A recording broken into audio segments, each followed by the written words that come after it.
Здравейте, приятели! Здравейте, приятели! Сега с баба ще дегустираме, нали? Ще дегустираме.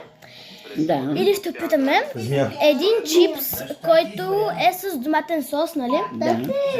И сосът изглежда ето... Има парченца вътре от доматите, но пък... Да. Изглежда добре, изглежда като боб. Само че е червен.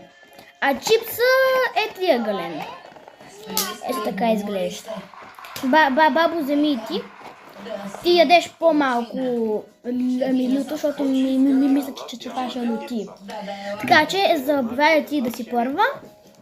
Жени ме я с очите, мели ме я с главите, и с Книга. богача богата, храни ме се душата. Що е то? Госпожице, не е добре да Какво ме към вестници. харесва ли ти? И на мен ми се Книга. случи нещо подобно. Любимите ми обувки